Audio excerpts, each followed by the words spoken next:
দেখি। আরে বাবা, এত রাগ!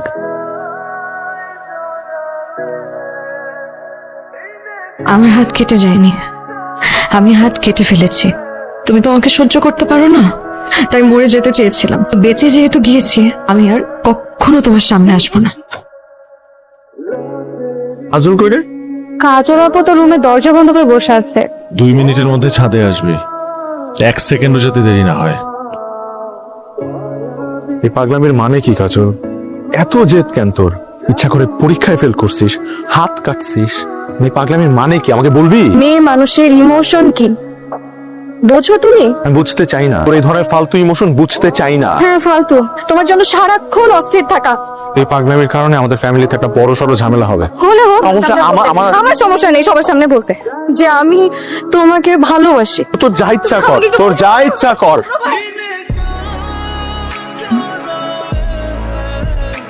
কাজল যে আমার ছেলে মাথাটা খাচ্ছে আর আমি চুপ করে থাকবো? এই মেয়ে নিজের হাত কেটেছে সবই আমার শুভ্রর মাথা নষ্ট করতে। লাবণ্য, তোর মেয়েটা করলো কিভাবে? তোরা এই বাড়িতে থাকছিস, খাচ্ছিস, কোনো কিছুতে কোনোদিন কোনো কমতি রাখিনি, তারপরেও কি করে ভাবি এটা আমারও বাড়ি। শুভ্র, এদিকে আয়। কাজল, তোমার ছোট মামি যা বলছে সেটা কি সত্যি? কথা বলছিস না কেন? কি? আমি শুভ্র ভাইকে ভালোবাসি মা। কথাটা শুনেছেন আপনি? শুভ্র, তুমি বলো। আমি কি বলবো বড় চাচা? যেটা সত্যি সেটা বলবে। শুভ্র ভাইয়ের কোনো দোষ নাই। এই মেয়ে যদি এর পরেও এই বাড়িতে থাকে, আমি এই বাড়িতে থাকবো না। না ভাবে, আমরা মা মেয়ে এই বাড়িতে আর থাকছি না। আয় তুই।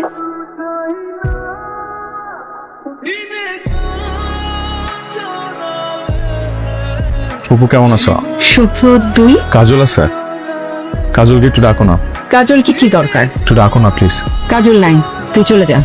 ফুপু কেন মিথ্যা বলছো? আমি জাস্ট 2টা মিনিট ওসব। কাজল, তুমি চলে যাও প্লিজ। মাত্র 2 দিনই পর করে দিলি। তুমি কোনোদিন আমার আপন ছিলে? আমি জোর করে বারবার চেষ্টা করে গেছি তোমাকে আপন করার। কাজল, আমি জাস্ট তোর সাথে 2টা মিনিট না, তুমি চলে যাও প্লিজ। এতটুকু না। সব শেষ, তুমি যাও প্লিজ। কাজল, কাজল আপু গোল্ডেন প্লাস পেয়েছে।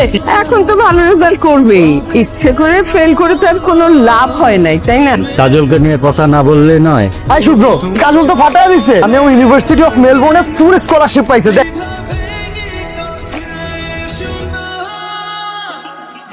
লাবণ্য মেয়েটার এভাবে বিয়ে দিবে আমাদের জানালো না। জানাবে বলো। আমরা ওর সাথে কি করেছি ভুলে গেছো?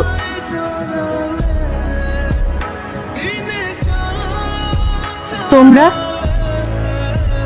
আমাকে তুমি মাফ করে দেবো বলছো ভাবে? তুমি তো বড়, তুমি মাফ চাইবে কেন? কাজলটা তো বিয়ে করে ফেলেছে, না হলে আমি ওকে তোর কাছ থেকে নিয়ে যেতাম। আমার মেয়েটা অনেক কষ্ট নিয়ে অস্ট্রেলিয়া গিয়েছে। অস্ট্রেলিয়ায় ওর এক বেস্ট ফ্রেন্ড আছে, ওকে বিয়ে করে ও আমাকে সারপ্রাইজ দিয়েছে। তুই কি আসবি না বাবা? 5টা বছর তুই ওইখানেই থেকে গেলি, একবারের জন্য তুই আসলি না। কিসের এত অভিমান তোর? না রাখছি, কথা বলতে ভালো লাগছে না। অতটুকু অভিমান জমলে একজন মানুষ এভাবে আড়ালে চলে যায়। আরে ভাইয়া, তুমি আসছো? মা বাবা তাড়াতাড়ি আসো, ভাইয়া আসছে। আজ আমাদের অনেক খুশির দিন। অনেক বছর পর আমরা পুরো পরিবার এক হয়েছি। সবার মান অভিমান রাগ শেষ হলো, শুধু কাজলের হলো না, যে পুরো বাড়িটা মাতিয়ে রাখতো। যে আসবে না তাকে নিয়ে কথা বলো কেন তোমরা? ভুলে যাও না। কাজল আপু তুমি? কাজল আপু কেমন আছো তুমি? আমি ভালো আছি, তোদের কি খবর? আমি জানতাম কাজল আসবে। ওকে এমন হুমকি দিয়েছো না এসে পারবেই না। তোর হাজবেন্ডকে নিয়ে আসতি। না মামা, ভাইয়া আসো।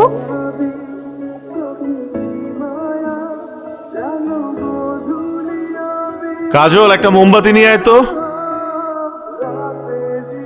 পুরোনো অভ্যাস এখনো ছাড়তে পারো নাই? এখন কাজল বলে ডেকে ওঠো, তাই তো? সবই তো শেষ, এখনো আমাকে খোঁজো। শুনেছি অভিমান নিয়ে সিলেট চলে গিয়েছিলে, কিসের এত অভিমান তোর? কোনো অভিমান নেই, আমার কথা বাদ দাও না। তুমি কেমন আছো কাজল? তুমি তুমি আমাকে তুমি করে বলছো যে? তোমার তো অনেক পরিবর্তন হয়েছে, তাই আগের মতো তুই করে বলতে খুব দ্বিধা হচ্ছে। সবচেয়ে ভালো হতো যদি তোমাকে আপনি করে বলতে পারতাম।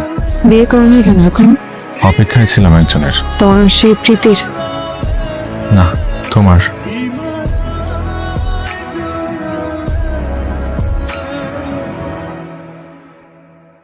কাজল, একটা সত্য তোর জানা দরকার।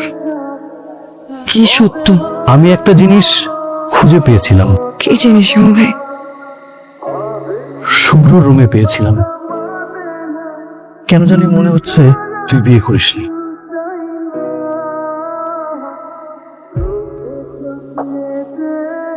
কাছে থাকতে তোর মূল্য বুঝিনি, কিন্তু তোকে হারিয়ে বুঝেছি তুই তাকালে থমকে যাবে আমার বুকের বাতাস, যদি তুই কাজল চোখে তাকাস।